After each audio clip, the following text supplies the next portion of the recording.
Shabbat Shalom. Shabbat Shalom.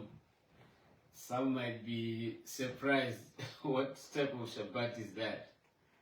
Yes, today according to our calendar, today it's the first day of the Feast of Tabernacles. The first day of the Feast of Tabernacles, and it's a Sabbath. So we are commemorating the Feast of Tabernacles today according to the calendar that we observe, which determines the beginning of the year by the Tekufa. So yeah, our count to the autumnal feasts are also determined by the Tekufa that took place on the 22nd of September, making the 23rd of September the first day of the 7th month of the scriptures. So 23 September was the Feast of Trumpets, and on the 2nd of October, which is 10 days after, was the Feast of Atonement. So today it is the Feast of Tabernacles, and I'm glad to be here. My prayer being that may Ababaya bring us all together to his own calendar. We all have different calendars from different understandings that we have, and also using different references.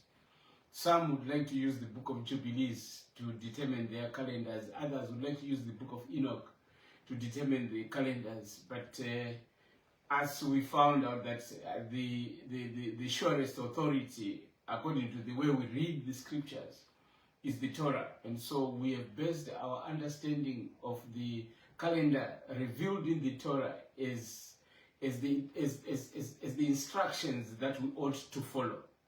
But if we are wrong in any way, our prayer is that may Yah reveal the true calendar just as he revealed it to our forefathers. Our forefathers never had to study in order for them to come to the true calendar. He spoke it to them. And I believe that in these days, in these last days, these are some of the issues that Yahweh will have to speak to his people. And remember, he had to perform the miracle of manna to restore the weekly Sabbath. And he spoke to our forefathers and said, for you, this is the beginning of month. And we need something like that in order for the calendar to be in harmony throughout all the believers, those that are following this present truth that we have currently. So my prayer is that may Yah bring us to the correct calendar, all of us, and unite us there so that the truth may run in unity. We may agree in a lot of other things, but if the days of worship are not in harmony, are not synchronizing, then it means that we are not one, we have not yet come to oneness of belief, and we are not yet united, fully united by the belief of Yahweh. So that's the prayer going out there, that may we find one common authority to teach us the calendar, first of all. And then when we use one common basis of the true calendar, then we can then start to pray again that may we have the true understanding of the scriptures, so that we may come to the correct calendar of Yahweh. And we pray by his Ruach HaKadosh, may Yahweh speak to us to show us the true calendar. Alala, we are. So yes, today, according to this calendar that we are observing, today would be the Feast of Tabernacles. I want to, first of all, this first lesson, we are going to look at the significance of the Feast of Sukkot. Then I will look at, in detail, how the Feast of Sukkot, the Feast of Tabernacles, or also called the Feast of Ingathering, or the Feast of Booths. It has got several names. Sukkot, Ingathering, Booths, Tabernacles, all those are names referring to the same event. Right, today I would like to first start this by looking at an overview of this feast, but we don't look at that alone. Maybe I will just give a few lines on all the festal system, so that we may have a correct understanding of how these feasts run. Right. The feast day the feast days, types, and their significance. Right. Let's look at the types and their significance. In the festivals of Leviticus 23, we find the whole plan of salvation. And the head of the feast here in Leviticus 23 is the weekly Shabbat. Now, the weekly Shabbat commemorates the Creator and His creation. And it is also a sign of our allegiance to the Creator. So when you read in White Karara, Leviticus 23, verse 1 says, and Yahuwah spake unto Mosheh, saying, speak unto the children of Yisra'eel, and say unto them, concerning the feasts of Yahuwah. Right? I just want to pause there a little. Because many a Christian, they are so confused to the extent that they call these feasts, they are the feasts for the Jews. And yet we've discussed many times that the Jews don't fit in the Torah, they don't fit in the scriptures, they don't fit in the genealogy that is given in the scriptures. These are of Tetic and Germanic origin. These people, they come from the kingdom called the Khazar. They are Khazarian, who are the descendants of Ashkenazi. And so they don't qualify at all to be called Yahudim or to be called Yisra'eel. No, never. So for anyone to think that these festivals belongs to these Gentiles, then you are very lost, because these festivals, they don't belong to anyone. Yahuwah is very explicit. He says, these are my feasts, which you shall proclaim to be Kodesh convocations. Even these are my feasts. Twice in one sentence. Right? The ownership of the festivals is not anyone, it's Yahuwah. He is the owner of the festival. And then you come around in the New Testament, Christians say, these were nailed on the cross. Who said that? Who said these festivals are nailed on the cross? The understanding that has been brought by Christianity is way wayward from the truth. And we need to restore the truth now. As the end of the kingdom of Ashatan is coming, we need to be in the truth. We need to know what Yahuwah wants us to do. Right. Verse 3, Leviticus 23:3 says, 6 days shall work be done, but the 7th day is the Sabbath of rest, a Kodesh convocation. You shall do no work therein. It is the Sabbath of Yahuwah in all your dwellings. So this feast of the 7th day, Yahuwah says it's his feast. And all the feasts that are coming in this chapter, they are all his feasts, right? And Yahuwah says, he's very specific about the Shabbat, the weekly Shabbat. He says it is kept in your dwellings.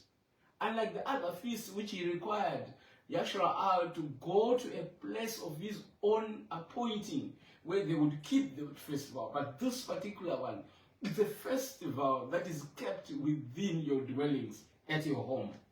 That's where this feast is kept. And thus you get the commandment in Shemot chapter 20, verse 8, concerning the weekly Shabbat. He says, remember the Sabbath day to set it apart. In other words, it's a Kodesh day, right? It is set apart because Yahuwah had already set it apart at creation. And so anything that Abaya sets apart, we too must follow suit and set that apart. There is no one who has got a right to make that which Yahuwah made set apart, to make it common. The moment we start to do that, we are likely going to see the hand written on the wall, which will be saying, Mene Mene Tekel Ufasin. That's what will eventually happen right at the end of the time. Because we have made that which is Kodesh to be common. And we could not distinguish that which Yahuwah had set apart with that which is common.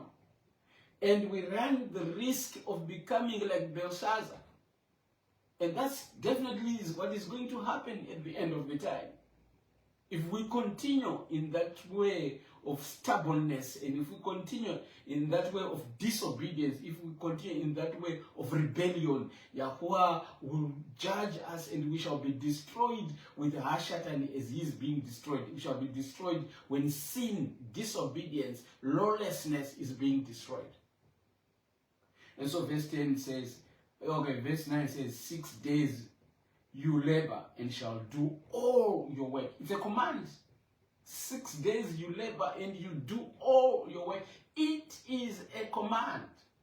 And so when some power, some authority is going to come in the future and say that you must keep Sunday as a set apart day, you are not supposed to do that, because you cannot keep both Sunday and the Sabbath together to make them set apart, both of them.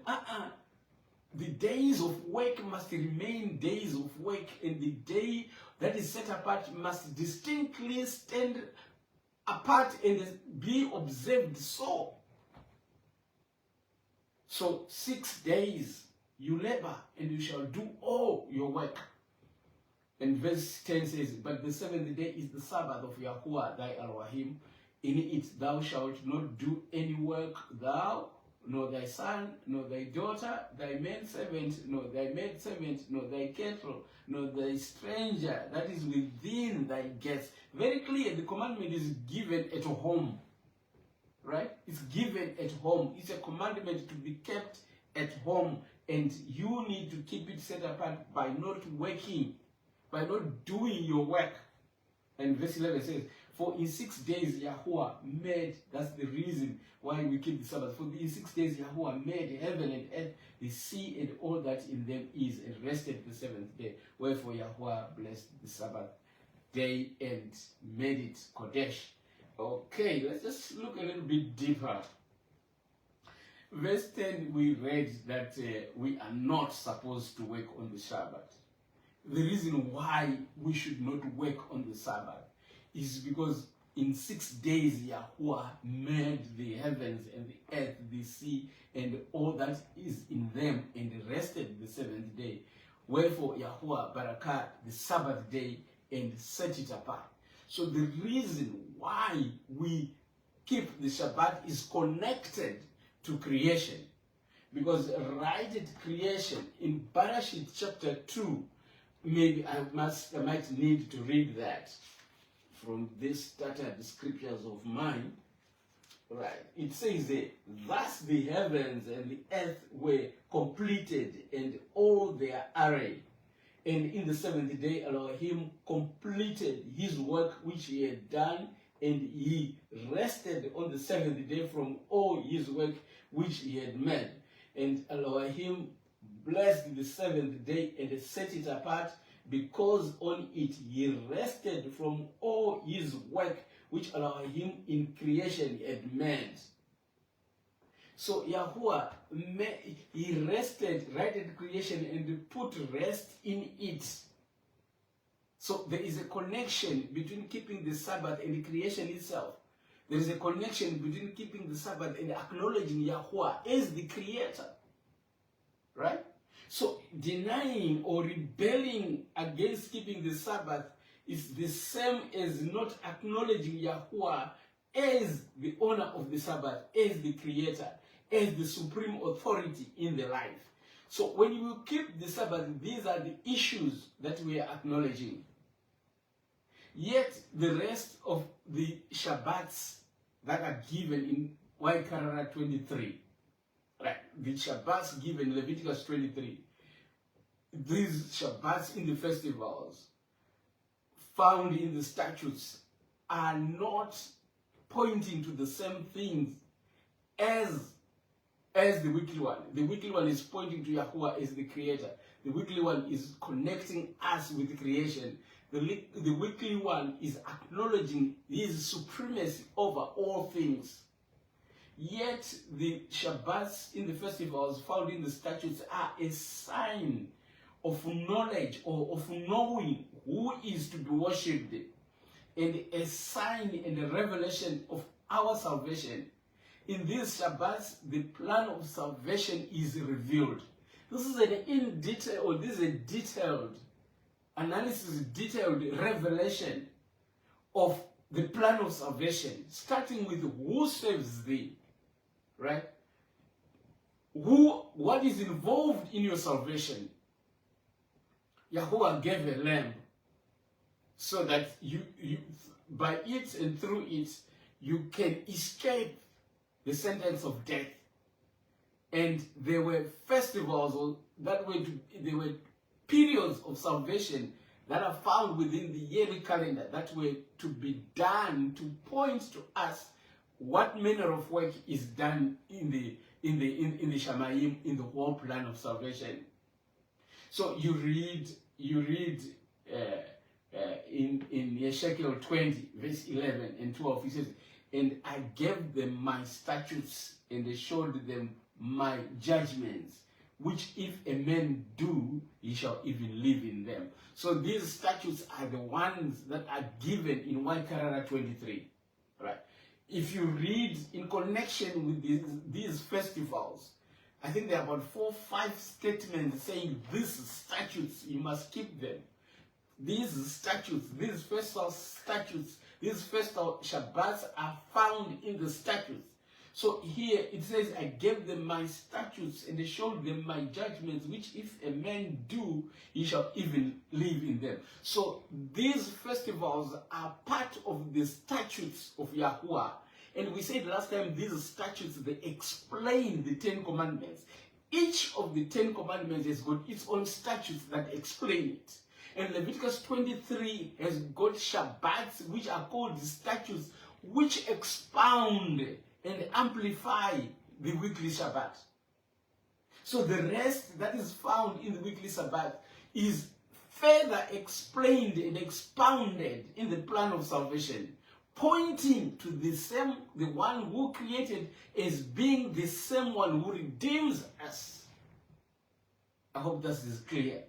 And verse 12 says, "Moreover, also I gave them my Sabbaths." Right? The Sabbaths in the statutes. Sabbaths. It's not saying Sabbath. Sabbaths. They are in plural because there are a number of Sabbaths in Leviticus 23. These annual Sabbaths. This is not in reference to the weekly Sabbath, but it's in reference to the annual Sabbaths, which are found in the statutes. Right? It says, "Moreover, also I gave them my Sabbaths to be a sign between me and them, that they might know that I am Yahuwah, that sets them apart." The one who Kadesh them. So these Sabbaths or these festivals are a sign to show who sets us apart. Verse 18. "But the house of Yisra'eel rebelled against me in the wilderness. They walked not in my statutes, they despised my judgments, which if a man do, he shall even live in them. My Shabbats they greatly polluted. Then I said, I would pour out my fury upon them in the wilderness to consume them. But I wrote for my name's sake that it should not be polluted before the heathen, in whose sight I brought them out." So our forefathers, they rebelled against Yahuwah in the wilderness by not keeping those Shabbats. Now, if some were destroyed or were prevented from entering into the rest of Canaan, if some were stopped from entering into the rest of Canaan, then you think yourself would be allowed to enter into the rest of the kingdom of Yahuwah, when the same instructions are given, which pertains to both the former and to us today. You think so? You honestly think that Yahuwah will have many standards of judging character? Do you honestly think that? That cannot be further from the truth. Verse 15, Yisra'eel 20, verse 15. Yet also, did I read this? Yet also I lifted up my hand up unto them in the wilderness, that I would not bring them into the land which I had given them, flowing with milk and honey, which is the esteem of all lands, because they despised my judgments and walked not in my statutes, and they polluted my Sabbaths. for their heart went after their idols. Nevertheless, mine eye spared them from destroying them, neither did I make an end of them in the wilderness. So Yahweh, because of his mercy, because of his long suffering, he kept a remnant which was supposed to enter into the land of rest, and they entered into the land of promise. But those that had rebelled, because they did not want to keep the rest that Yahweh had given, because they did not want to perform the festivals, the Sabbaths that Yahweh had given them, because they had rebelled against Yah, they could not enter into that rest. Shaul says the same thing in the book of Hebrews chapter 4. He speaks about these issues. Ezekiel, feasts in the statutes are a sign of the revelation of who is to be worshipped. These statutory Shabbats, these statutory festivals are a sign of the revelation of who is to be worshipped. Let's read that. We've seen that feast there in the first verses. We've seen that the feast or the statutes, the feast in the statutes were a sign to reveal the statutes are a sign of our salvation, or to reveal who saves us, right? The whole plan of salvation, these Shabbats are revealing the whole plan of salvation. So from Passover right to Tabernacles, this is the work that is conducted for our own redemption. So one needs to walk through these feasts, these Moedim, in order to understand what is at stake in their salvation, what needs to be done in the plan of salvation, how should they respond to the already given plan of salvation, so that we may work together with Yahweh as he restores us back to himself. So the other reason given for the festivals is that they reveal who is to be worshipped. We've seen that they reveal our salvation, how we are saved. Now, they also reveal who is to be worshipped. So without these festivals, you end up worshiping things like Lord God, Jesus. Because, the truth of worship comes as you interact with Yahweh in the Shabbats and the weekly Sabbath. When you don't have this combination of the weekly Sabbath and the Shabbats, your truth is limited, and you end up worshiping in systems like Christianity and never be able to see the error therein. But the moment you accept these Shabbats, the moment you accept the weekly Sabbath, then you are going to see how deceptive, how apostate is this Christian religion, or any other religion for that matter. So you need to come to these festivals because they will show you the plan of salvation. When they've shown you how you are saved, they lead you to the one who is supposed to be worshipped. And so Ezekiel 20, verse 18 to 20 reads thus, "But I said unto their children in the wilderness, walk ye not in the statutes of your fathers, neither observe their judgments, nor defile yourselves with their idols. I am Yahweh, your Elohim. Walk in my statutes and keep my judgments and do them." Verse 20, "And hallow my Shabbats, and they shall be a sign between me and you, that you may know that I am Yahweh, your Elohim." So keeping the Sabbath will give you knowledge of the one that is supposed to be worshipped. You will not miss that. So the feasts are a sign also of who is to be worshipped. Or in them, you acquire the knowledge of the one to be worshipped. Many people, when they come to the festivals, they start restoring the true names of the Creator. They start understanding the true nature of the Father and Son. When people come to the festivals, they grow in the truth of righteousness and the truth of worship. They start to understand and to kick out a lot of these things that are taught in Christianity.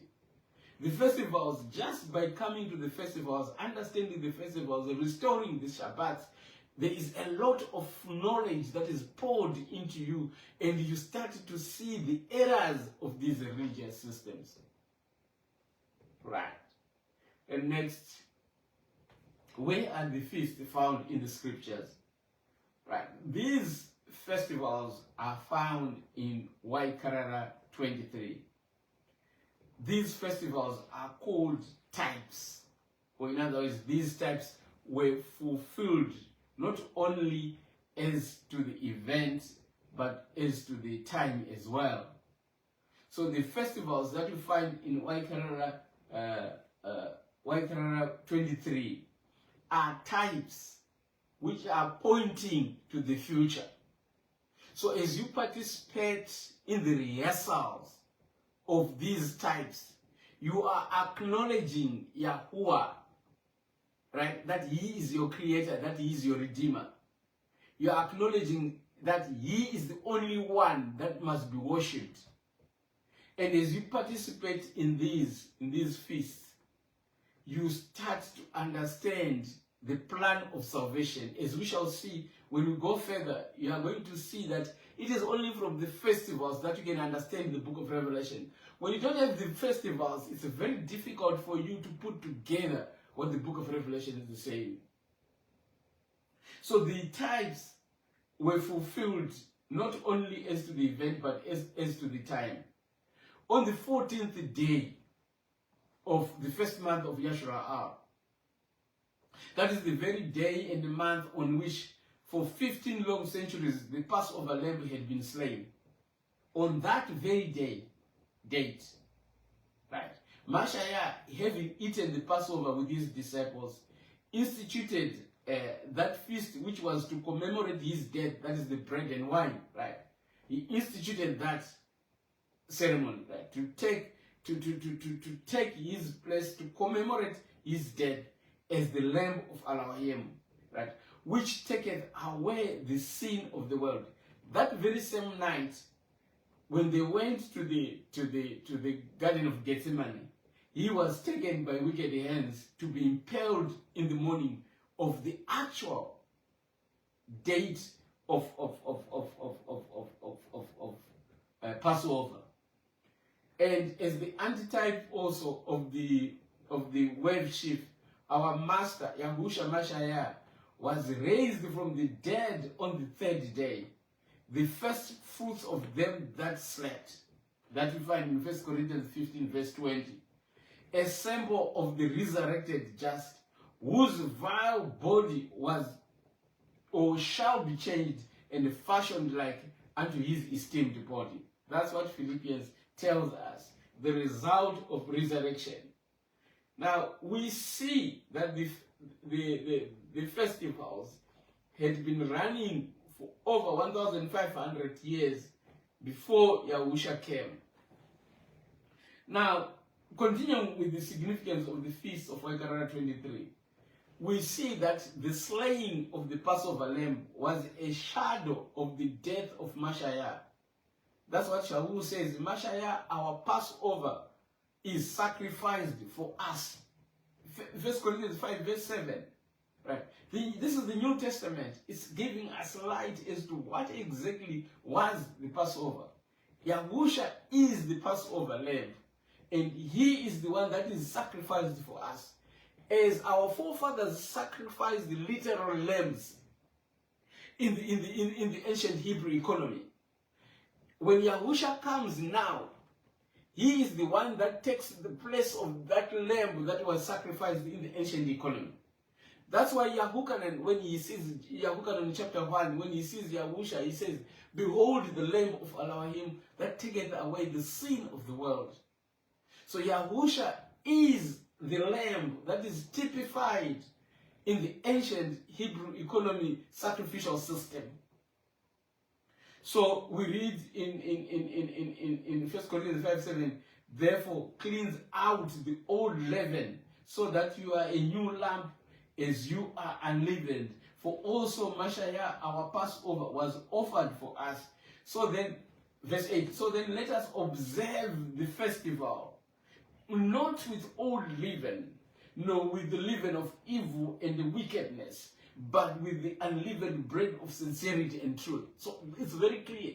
Shavuot is not saying the feast itself was nailed on the cross.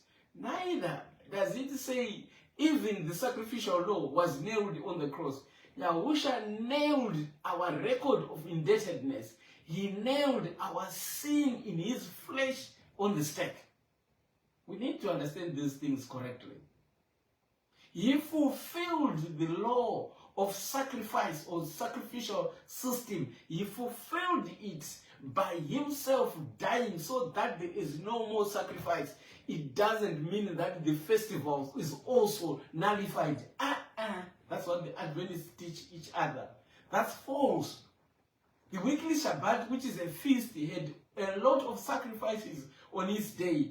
And the sacrifices are they that have found their fulfillment in Yahusha's death, but the feast itself will continue unto eternity. There is no way these festivals, these commemorations of the plan of salvation are going to be done away with, because that is the basis of our salvation. You can't do away with it. If you do not stop commemorating your marriages, your birthdays, what makes you think that the plan of salvation will be stopped from being commemorated? Beloved, this is a spectacle to all creation. I wish you could understand that. The plan of salvation, we will meditate and dwell upon it for eternity. You can't do away with the plan of salvation. It's like doing away with the whole history. Who wants to do away with the history that removes sin from creation? Who would want to do away with such a history?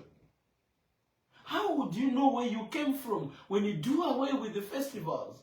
They are they that point to us what has been gone through in order to salvage, to rescue humanity. You can't do away with this. That's Babylonian teachings. It's straight from the pits of hell. It's satanic. You can't do away with festivals. No ways. That's what makes us. That's what builds the kingdom. I wish you could understand this. So the sheaf of the first fruits, which at the time of Passover was waved before Yahweh, was typical of the resurrection of Mosheh. Shavuot says, in speaking of the resurrection of Yahusha and of all his people, Mosheh, the first fruits, afterwards they that are Mosheh's at his coming. So the wave sheaf is pointing to the resurrection. This is a very powerful event that we cannot forget. We don't want to forget that. When Yahuwah shall raise the dead and change the living in the twinkling of an eye, which is represented by the wave sheaf, right? Which the first wave sheaf is Yahusha himself. And by him being raised from the dead, it is a post-dated check to all who have believed.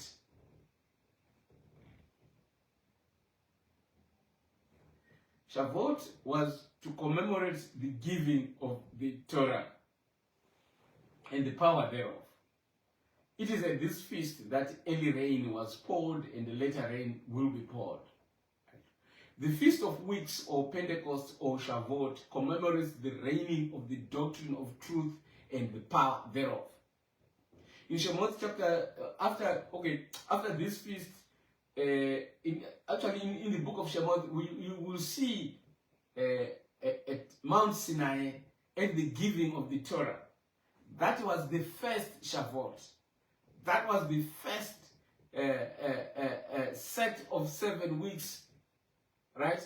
Which they had spent 7 weeks of 7 days, plus the first day to lead up to the 50 days from the day that they came out of the land of Mizraim. And that's exactly the date that Yahweh rained his doctrine upon them. After this feast comes the 3 feasts that take place at the turn of the year. Which are these 3 feasts? Let's look at the feasts that take place at the turn of the year. By the way, the turn of the year is also the end of the year, which is called the Tekufa, translated to the vernal equinox. So when you observe the vernal equinox, it is pointing to you that the year has ended. So obviously, the day that comes after the vernal equinox must be the day that marks the beginning of the year. And so for us, instead of counting 30 days, and then we come to the 7th month, what we have done is there is another equinox that comes at the end of the 6th month, right? And that equinox marks the beginning of the 7th month, or rather it marks the beginning of the autumnal festivals, or what is commonly called the 4 feasts. Now Shavuot was commemorated to give the Torah, right? And after this feast, then comes the 3 feasts that take place at the turn of the year. So you read in Shemot 34 verse 22, says, and they perform the festival of weeks for yourself, or the first fruits of wheat harvest, and the festival of ingathering at the turn of the year. Like I said, the turn of the year is also means the end of the year, which is the Tekufa. We saw that the spring times were fulfilled not only as to the event, but also as to the time. Just like we see that the early rain, or the first Pentecost, the first Shavuot, was determined from the day of Yahushua's resurrection. Those lessons we've done before, right? It was determined from the resurrection, from the day of resurrection of Yahushua to come to Pentecost. And when Pentecost came, right, there was an outpouring.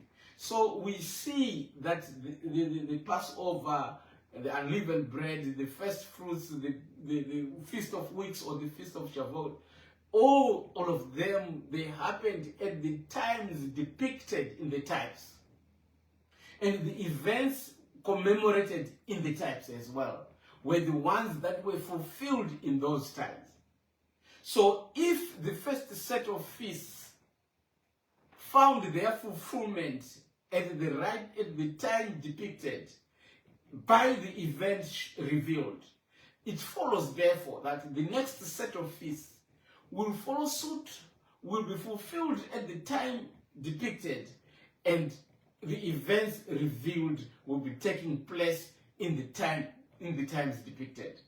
So it's a no-brainer that in like manner, the types which relate to the second coming, the second advent, must be fulfilled at the time pointed out in the symbolic service, which are the autumnal feasts. Under the Mosheh system, the cleansing of the sanctuary, or the great day of atonement, occurred on the 10th day of the 7th Hebrew month. That we get from Yisra'ЄL 16 verse 29 to 34. When the high priest, having made an atonement for all Yisra'ЄL, and thus removed their sins from the sanctuary, came forth and barakat the people. Just like when Yahushua, after having solved the sin problem, right? When he has finished, blotted out all the sins of the people in the sanctuary, in the Shamayim, all the records of our indebtedness, when that record has been blotted out, then Yahushua will come. He will come. Right? So in the parable of Matthew 25, the time of waiting and the slumber was followed by the coming of the bridegroom. So there is a time of waiting, right? In that time of waiting, some sleep during the time of waiting. And that is the most dangerous thing to happen. Because at that time, the master or the bridegroom will come. So we need to stay awake all the time. We need to be awake all the time, so that when the bridegroom comes, we will not be found wanting. So Matthew 25 verse 1 says, then this reign of the heavens shall be compared to 10 maidens who took their lamps and went out to meet the bridegroom. And 5 of them were wise and 5 foolish. Those who were foolish, having taken their lamps, took no oil with them. But the wise took oil in their containers with their lamps. So oil represents the Ruach HaKodesh. Oil represents the Spirit. Now, verse 5, now while the bridegroom took time, they all slumbered and slept. So there is a time that both the wise and the foolish are going to sleep. It's predicted. They are both going to sleep. I pray that I won't be part of these brides. I just pray that, may you keep me and I be with the wedding company whithersoever Yahusha goes, following him even when I am on this earth. Follow Yahusha whithersoever he is, so that I don't become part of the sleeping brides. But rather, let me be the one shouting the trumpet to awaken the sleeping ones. This is my prayer. That's my desire. I don't know about you. If I'm going to sleep, it is going to be contrary to my desire. If I'm going to be part and parcel of these brides that sleep, it's going to be contrary to what I desire within myself. And so, may you, Yah, fulfill the desires of my heart, that I constantly be with the wedding company, be with Yahusha, whithersoever he is, and be the voice, shout the trumpet that announces the coming of the bridegroom, so that those who are sleeping and who have got their oil may wake up. That's my prayer. I don't know about you. So scripture goes on to say in verse 6, and at midnight a cry was heard. See, the bridegroom is coming. Go out to meet him. That's what I want to be. The one that is going to cry out. Wake up, let's go out and meet him. Then all those maidens rose up and trimmed their lamps. And the foolish said to the wise, give us your oil, because our lamps are going out. But the wise answered, saying, no, indeed, there would not be enough for us and you. Instead, go to those who sell and buy for yourself. There are things that cannot be given to another. My relationship with Yahuwah, I cannot share it with anyone. So, my spiritual connection with the Most High is between me and him. It has got to do with how I obey him. It has got to do with how I apply myself. It has got to do with my own personal desires, which may not necessarily be yours. So you find that our relationships with the Father may not necessarily be the same. And so I can't give you, when that time comes, I can't give you the spirit of Yahuwah in me. I cannot do that. It's not possible. You have to ask from Yahuwah himself, right? And then he will give you the gift of the spirit without paying money. Go and buy from him without money, and you will get the oil. But if the time comes when the gates are closed and you have not the oil, then it is going to be unfortunate, because you will not get the oil. So scripture says in verse 10, and while they went to buy, the bridegroom came. Those who were ready went in with him to the wedding feast, and the door was shut. Very sad that the doors will be shut on them, and they will not enter into the wedding feast of the Lamb, and they will be found out where there are warmongers, where there are murderers, where there are thieves and adulterers. Hey, you don't want to be shut out of the kingdom of Yahuwah. You don't want to be shut out of the kingdom of Yahusha. And verse 11 says, and later the other maidens also came, saying, Master, Master, open up for us. But he answering said, truly I say to you, I do not know you. Watch therefore, because you do not know the day nor the hour in which the Son of Adam is coming. Right? Yes, for now we don't. For now we don't. But when the events start unfolding, when the mark of the beast is going to come, this is what is going to awaken actually those those sleeping maidens. That's what is going to awaken them. So those who had not settled into the truth, they don't have the oil. But those who had settled into the truth, when the trumpet shall sound, when the wake-up call shall come, which is the mark of the beast, right? Then they will wake up. Then they will know their days. Beloved, let's stay with the Spirit. If we don't have the Spirit, we are going to get lost. Yahushua will say, I do not know you. So this parable tells us of what happens when Yahushua comes. This coming is revealed in the autumn feast or autumnal feast, with the actual coming revealed in the Feast of Tabernacles. Right. So the actual coming is revealed in the Feast of Tabernacles. The 4 feasts and their significance. So we need to understand that the whole Hebrew economy is full of instructions for us. The Hebrew economy was a system of types, revealing the whole plan of salvation, pointing to the future. These appointed times, which are called moedim in Hebrew, or festivals, or appointed times, were times decreed by Yahweh himself. They are not decreed by any man. They are Yah's feasts. That is why he says so in 1 Corinthians 23. No man has a part in their design. These feasts were always associated with harvesting. They were agrarian. So the Hebrew economy is essentially agrarian. The plan of salvation is found in agriculture. So whatever act you perform in agriculture is pointing you to the plan of salvation. That's why you see the scriptures are also written in an agrarian language.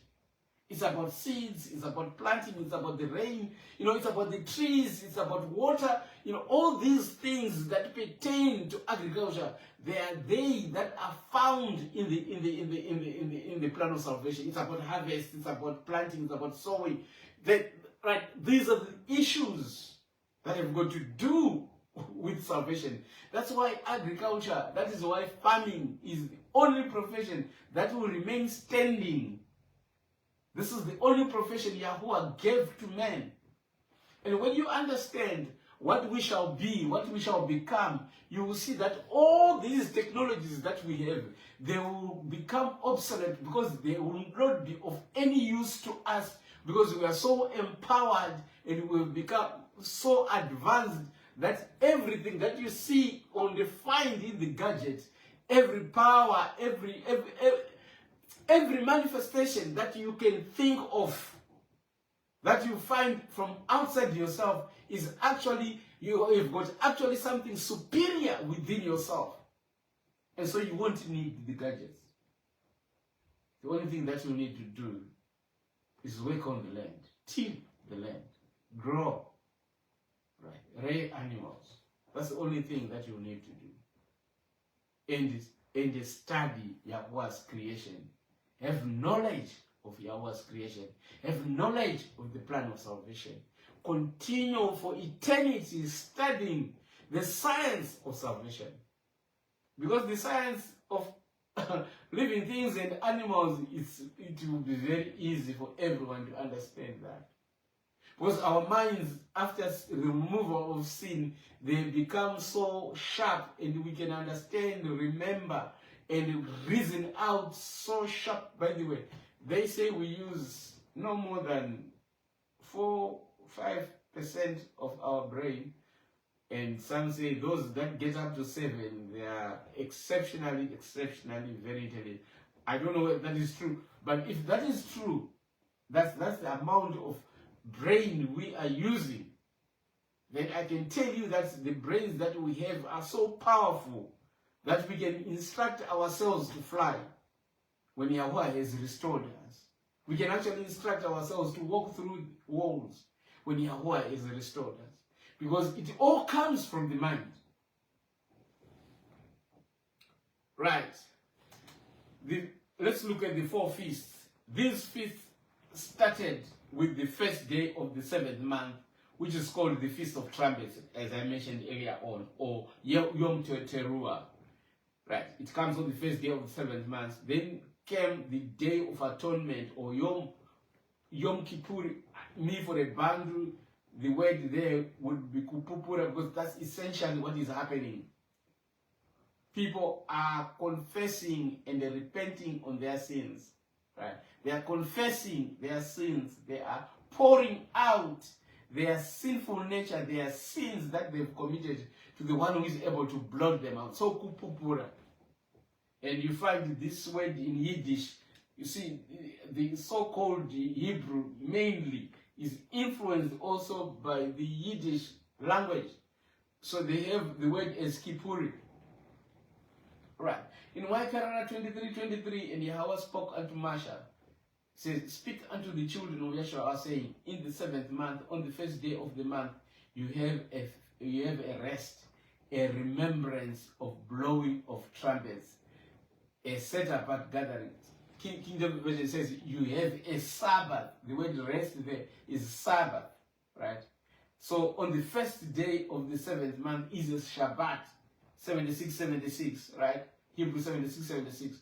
It's a Shabbat, a remembrance of blowing of trumpets, right? A set apart gathering. Maybe you might want me to read to you that verse as it is given in KJV, right? In KJV, Leviticus, Yisra'eel 23:23. It reads like this, right? 23:23. Where are we? 18:20, right? 23 reads, and Yahweh spake unto Mosheh, saying, speak unto the children of Yisrael, saying, in the 7th month, in the first day of the month, shall ye have a Sabbath, 77, right? That Shabbaton, a special set apart day, a rest Sabbath, right? So it is a Sabbath, that first day of the 7th month, right?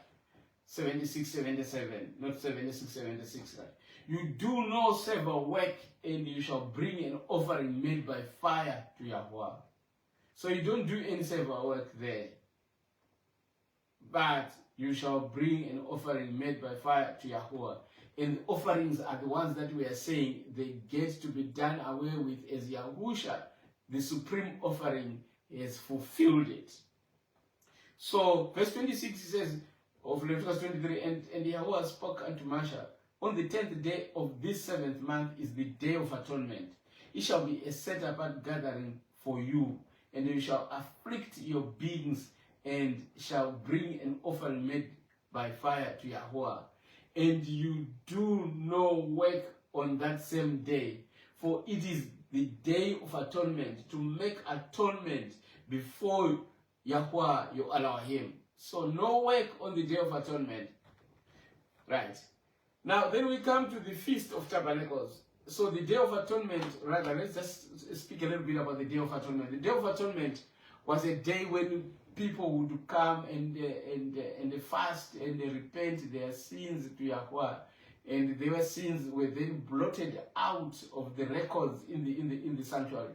And then when the record was blotted out, that record was brought out, and the blood was poured upon it, and then the blood also was, which was taken out of that, the priest was sprinkled on everything in the sanctuary, right? So it was a day of release. It was a day of forgiveness. After that feast comes the Feast of Tabernacles. The Feast of Tabernacles, or the Feast of Booths, or also known as the Feast of Ingathering, which is Sukkot in Hebrew, is the final feast of the festival year. So Shemoth 23, 16, and 17 reads like this. And the feast of harvest, the first fruits of thy labors, which thou hast sown in the field, the feast of ingathering, which is in the end of the year, when thou hast gathered in thy labors out of the field, 3 times in the year, all thy males shall appear before Yahuwah thy Elohim. So the Feast of Ingathering is right at the end of the first year. The first year has got 7 months, right? From the first month to the 7th month, that's the period within the plan of salvation is revealed, right? After that, now they are waiting to meet again the following civil year, right? When the civil year ends. So 34, Shemot 34 verse 21 to 23 reads like that. 6 days thou shalt work, but on the 7th day thou shalt rest. In earing time and in harvest thou shalt rest. But thou shalt observe the feast of weeks of the first fruits of wheat, and the feast of ingathering at the year's end. Thrice in the year shall all your men children appear before Yahuwah Elohim, the Elohim of Yisra'ЄL. So right at the end, the Feast of Tabernacles is the last feast. This feast was preceded by a Day of Atonement, which occurred on the 10th day of the 7th month, when everyone was to afflict his soul by confessing his sins, both to Yahuwah and to his brethren. This humiliation was to prepare the way for the celebration of the Feast of Tabernacles, which lasted 8 days and was a memorial of the protecting care of Elohim when he led Yisra'ЄL through the wilderness in the instructions to Mosheh. Yahuwah said concerning that feast in 23 verse 33, and Yahuwah spoke unto Mosheh, speak to the children of Yisra'ЄL, saying, on the 15th day of this 7th month is the festival of booths for 7 days to Yahuwah. On the first day is a set apart gathering. You do no servile work. So you don't do common labor. You probably might do only that which pertains to your eating. For 7 days you bring an offering made by fire to Yahuwah. On the 8th day there shall be a set apart gathering for you, and you shall bring an offering made by fire to Yahuwah. It is a solemn feast. Maybe I want to read also from the other version, that you may see what the scriptures are actually saying. Verse 33, 23 verse 33, and Yahuwah spake unto Mosheh, saying, speak unto the children of Yisra'ЄL, saying, the 15th day of this 7th month shall be the Feast of Tabernacles for 7 days unto Yahuwah. On the first day shall be a Kodesh convocation. You shall do no servile work therein. 7 days you shall offer an offering made by fire unto Yahuwah. On the 8th day shall be a Kodesh convocation unto Yahuwah, unto you, and you shall offer an offering made by fire unto Yahuwah. It is a solemn assembly, right? It is a solemn assembly. The 8th day is a solemn assembly, and ye shall do no servile work therein. Then verse 37 says, these are the feasts of Yahuwah, which you shall proclaim to be Kodesh convocations, to offer an offering made by fire unto Yahuwah, a burnt offering and a meat offering, a sacrifice and a drink offerings, everything upon this day. So that's what Yahuwah has instructed our forefathers in Yisra'ЄL 23, right? So verse 39, also in the 15th day of the 7th month, we've read that. So this Feast of Tabernacles was not only commemorative, but was also typical, in that the things that were being done were standing, or the events that were being done, the ceremonies that were being done were standing for the plan of the work of salvation that was being executed in this feast. It did not only point back to the wilderness sojourning, it also pointed to the future ingathering of the fruits of the earth.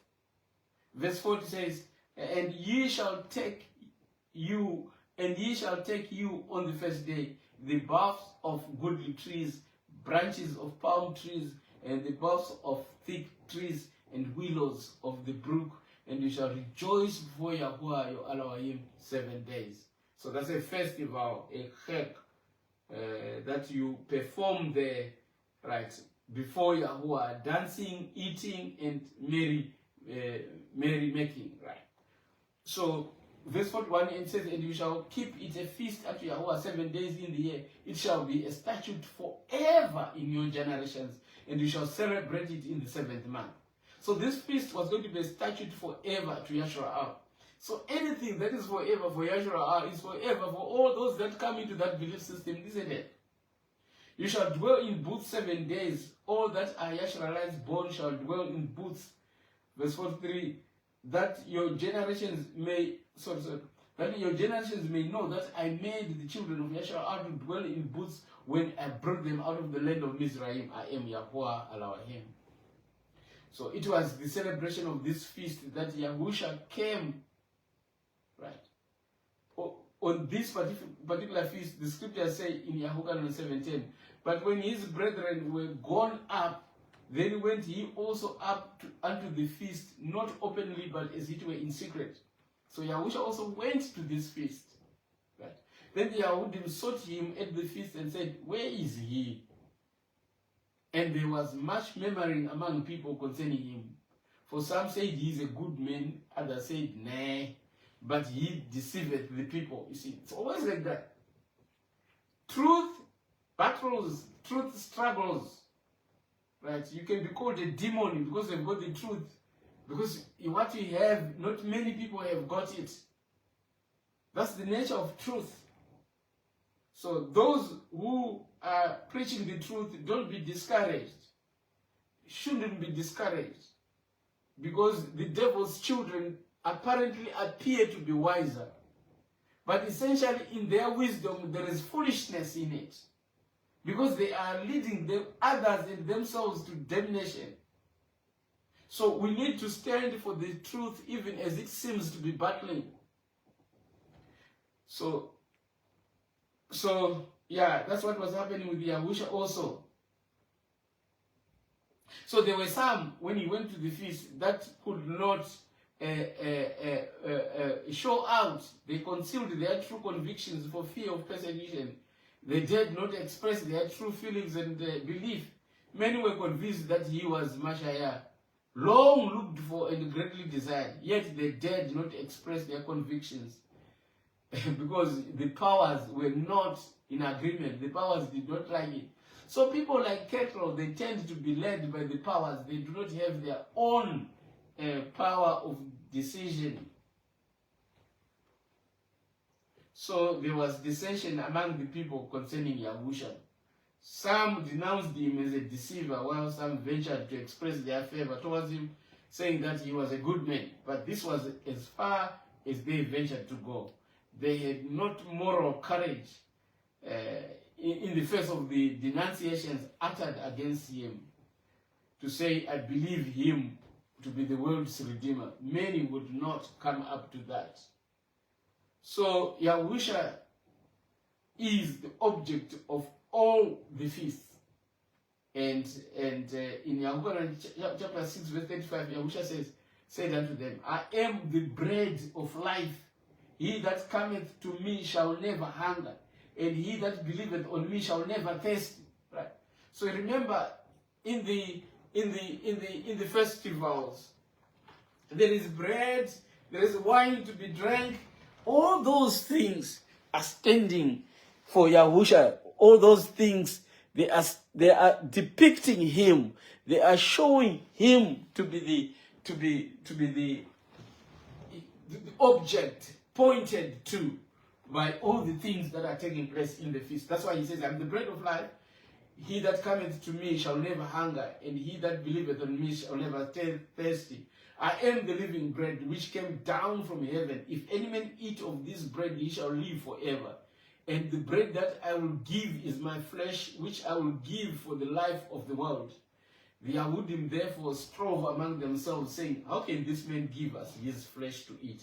So that was the superficial understanding that they had of the statements of Yahusha. We too have that even today. Many an apostle, many a prophet, they have got superficial understanding of the scriptures, and because they do not understand them, they rebel against them, and they make fun of the truth. Then Yahusha said unto them, verily, verily, I say unto you, except ye eat the flesh of the Son of Man and drink his blood, you have no life in you. Whoso eateth my flesh and drinketh my blood has eternal life, and I will raise him up at the last day. So what does Yahusha mean by all this? Listen to this, verse 55. For my flesh is meat indeed, and my blood is drink indeed. He that eateth my flesh and drinketh my blood dwelleth in me, and I in him. So you have his life. You have accepted his life. You have accepted the blood that was shed on the stake. And you accepted the act of his impairment as an act of transacting his life to you. When you do that, you have actually ingested him. You have eaten him. You have internalized him inside yourself. It says in verse 57, as the living Father has sent me, I live by the Father. So he that eateth me, even he shall live by me.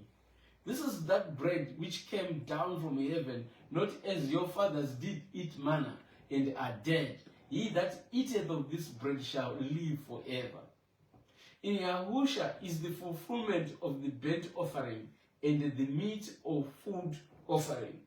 So when you accept him, there's no more need for sacrifice. Leviticus 23 verse 4 says, and you shall take you on the first day the boughs of goodly trees, branches of palm trees, and boughs of thick trees, and willows and of the brook, and you shall rejoice before Yahuwah.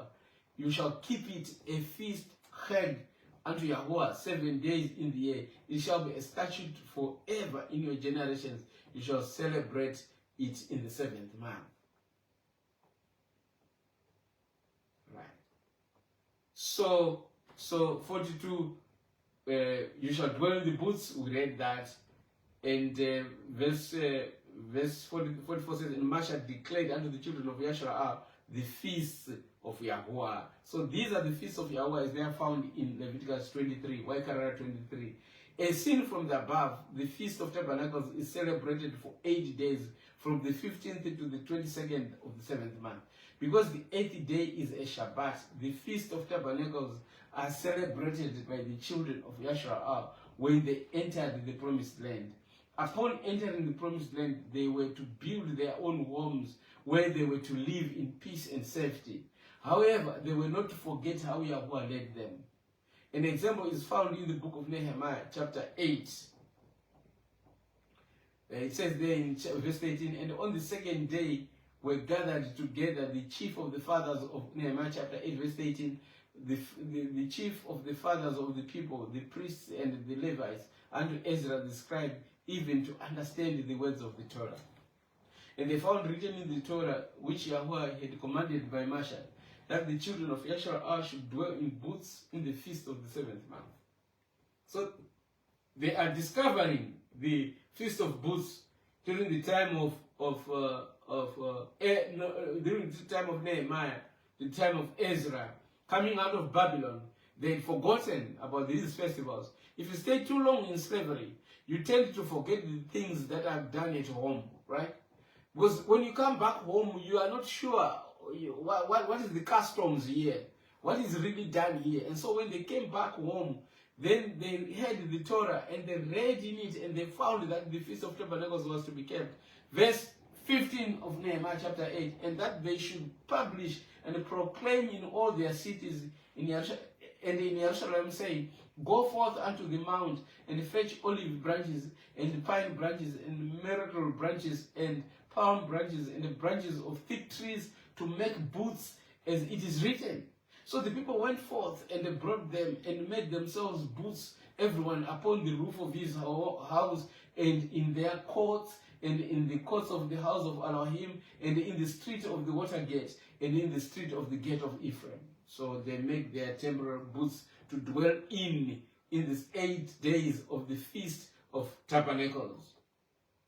Verse 17, and all the congregation of them that will come again out of the captivity made booths and sat under the booths, for since the days of Yahushua the son of Nun, unto that day had not the children of Yisra'eel done so. And there was very great gladness. Do you see how they had forgotten the customs of Yahuwah? Do you see how we forget too? Huh? Because if we are going to grow up from parents that are apostate, who have done away with the word of Yahuwah, it requires a miracle for us, the children, to be restored. So this is what happened to them. You live in a society that honors Sunday as a day of worship. All the children that are born in that society, they don't know any better. So they think that Sunday is the set apart day to worship. Verse 18, also day by day, from the first day unto the last day, he read in the book of the Torah of Elohim, and they kept the feast 7 days. And on the 8th day was a solemn assembly according unto the manner. So the 8th day, they were not to sleep over at the place, but it was a solemn assembly. Typically, the Feast of Tabernacles was to commemorate the leading of Yahuwah from Yisra'ЄL right through the wilderness and the manifestation of his providence. As antitypical Yisra'Єl, or as spiritual Yisra'Єl today, composed of all these nations, right, and the nation of Yisra'Єl, we are also to see this as an object lesson to us, depicting our spiritual journey from spiritual Mizraim to the heavenly homeland, our kingdom here on earth, which Yahuwah will establish a kingdom of righteousness. The Feast of Ingatherings, as its name implies, shows Yahuwah's end-time gathering of his children into his kingdom. So that's what the Feast of Tabernacles is actually pointing to. Right. The antitypical fulfillment of the Feast of Tabernacles is yet in the future. Us as believers of today who constitute Yisra'ЄL are likewise passing through a wilderness of sin, on our way to the kingdom of Yah. There is something very revealing here about the booths. Now, what is the significance of the booths in our journey? Listen to scripture. 2 Corinthians chapter 5 verse 1. For we know that if our earthly house of this tabernacle were dissolved, we have a building of Elohim, and a house not made with the hands, eternal in the heavens. So Shaul is pointing us to the bodies that we get after resurrection. When Yah resurrects us, he is going to give us heavenly bodies, bodies that come from him, bodies that are made eternal by his own miracle. Right? Scripture continues to say, the word tabernacle here, as used here, is skenos, which means a hut or cloth hut or a tent. So Shaul is saying these bodies that we have are like a tent, which shows that when you compare it to a brick and mortar house or a stone house, if you compare that, right, our bodies are like the tent of cloth compared to the house made of stone or made of rocks, made of bricks. Now, this house is temporary in nature. So it's a temporary residence. That is figuratively the human body is the abode of the spirit, which is the tabernacle. So this body is the tabernacle. It is the tent of meeting, right? This is a temporal dwelling of the Ruach HaKodesh, because this body is going to dissolve at some point. But even if we may not die and see Yahusha coming, this body is going to be done away with, is going to be thrown away, is going to be transformed into a spiritual body, a body that is coming to existence as the result of the work of the Spirit, not as a result of the work of a man and a woman. So, Job chapter 4 verse 19 reads like this, how much less in them that dwell in houses of clay, whose foundation is in the dust, which are crushed before the moth. Right?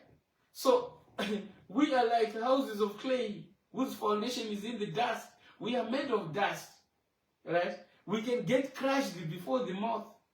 Remember, Job 10 verse 9 also says, remember, I beseech thee, that thou hast made me as the clay, and wilt thou bring me into dust again. So Job understands that when we perish, when we die, we go back to where we came from, the body that is. It goes back to where it came from the dust.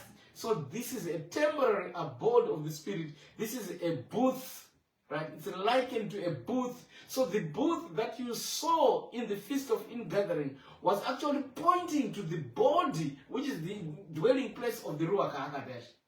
Let's read in 2 Kepha, chapter 1, verse 18. 2 Peter, chapter 1, verse 13 to 15 says, "Yea, I think it meet, as long as I am in this tabernacle, to stay you up by putting you in remembrance." So the apostles understood that this body is the tabernacle of the Ruach HaKodesh, knowing that shortly I must put off this my tabernacle, even as our master Yahushua Mashiach had showed me.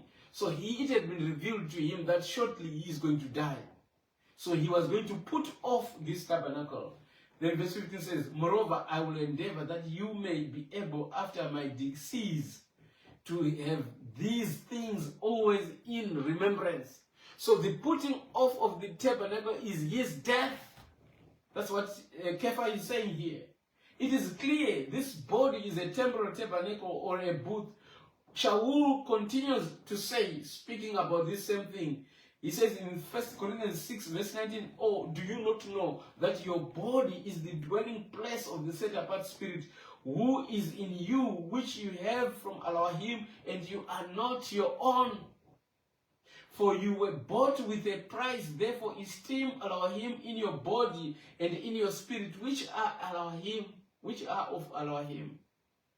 So, beloved, this body is the abode of the Spirit. 1 Corinthians 3 verse 17 says, "If you destroy the dwelling place of Elohim, Elohim shall destroy him." If anyone destroys the dwelling place of Elohim, Elohim shall destroy him. For the dwelling place of Elohim is set apart, which you are. That's what the Besora says. And KJV says, "If any man defile the temple of Elohim, him shall Elohim destroy. For the temple of Elohim is set apart, which temple you are." So very clear from scripture that we are the temporal temple of the abode of Yahuwah in us. We are a tent. The body is a tent, right? It's a skenos. The body is a temporal heart, right? Now, when you go further to 2 Corinthians chapter 5 verse 2, it says, "For in this," that is this body, "we groan, earnestly desiring to be clothed upon with our house which is from heaven." Very clear. In this body we are sick. We groan. We have pains. We yearn for release. We yearn for a new body. We yearn for health. We yearn for a revitalized body. Romans 8:2 says, "For the law of the Spirit of life in Mashiach Yahushua has made me free from the law of sin and death." Very important for people, those who want to nail the moral law on their Christian crosses. Shaul was very clear. There is the law of the Spirit of life in Mashiach, that which gives life, and then there is Yahushua says, Shaul says, "Yahushua has made me free from the law of sin and death."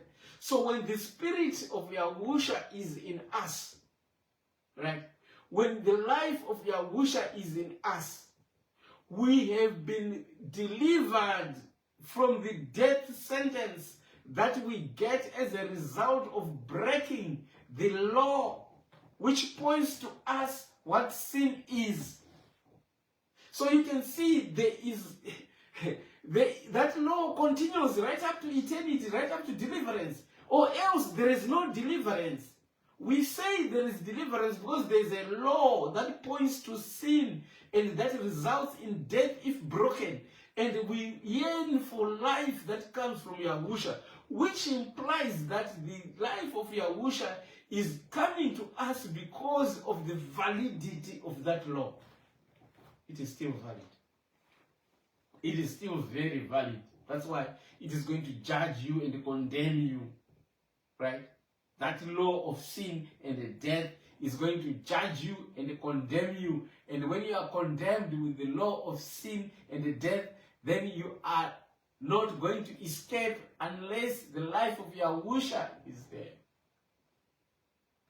So 2 Corinthians 5:3-4 says, if so be that being clothed, we shall not be found naked. For we that are in this tabernacle do groan, being burdened, not for that we would be unclothed, but clothed upon, that mortality might be swallowed up by life.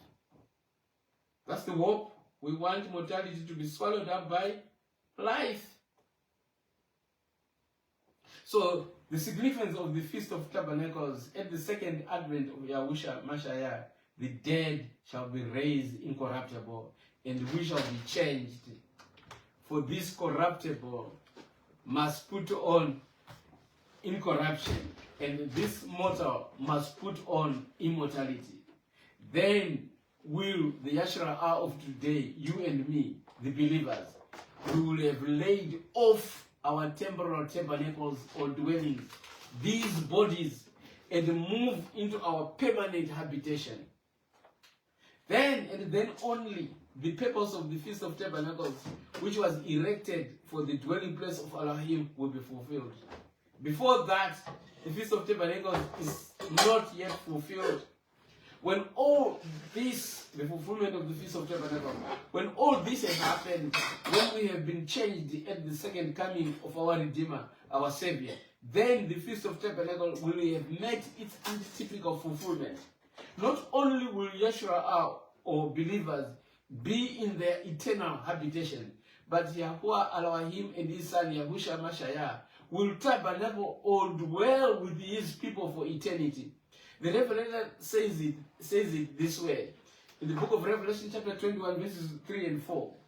And I heard a great voice out of heaven saying, behold, the tabernacle of Elohim is with men, and he will dwell with them, and they shall be his people, and Elohim himself shall be with them, and be their Elohim. Verse 4 says, and Elohim shall wipe away all tears from their eyes, and there shall be no more death, neither sorrow nor crying, neither shall there be any more pain, for the former things are past.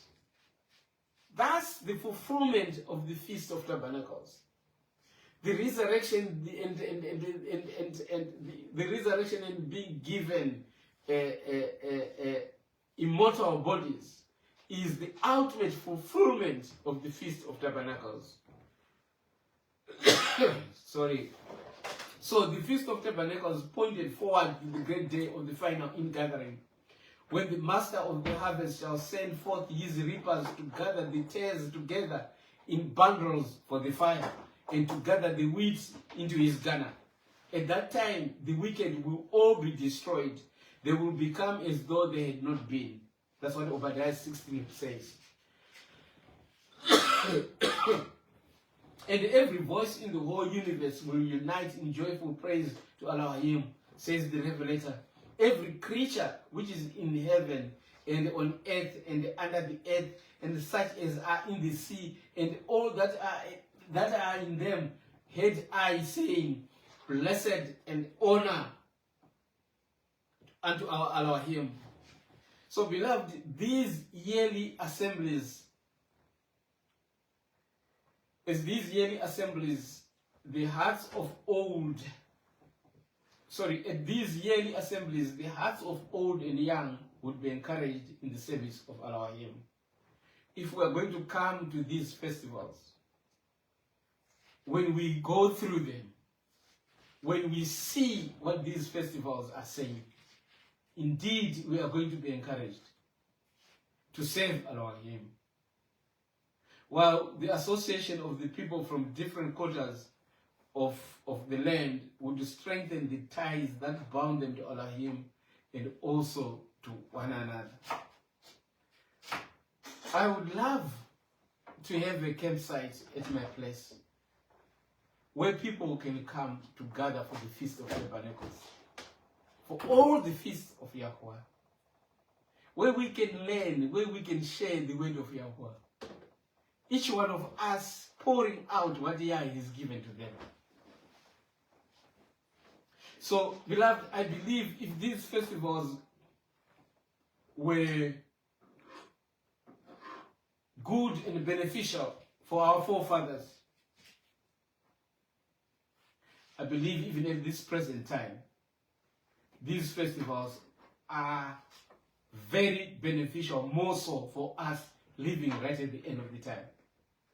Scripture is saying we need to move away from the cities and go into isolated places where we can worship Yahuwah in freedom, where we can worship Him in nature.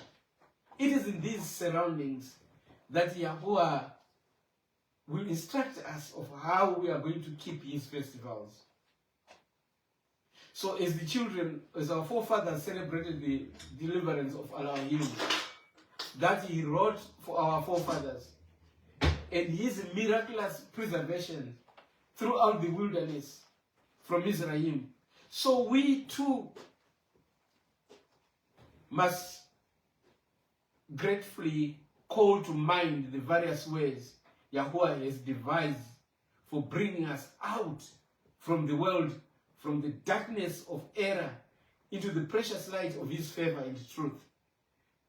We should appreciate the favor that Yahuwah has for us by separating us from the wicked cities, by separating us from the demonic forces, demonic powers, by separating us from sin.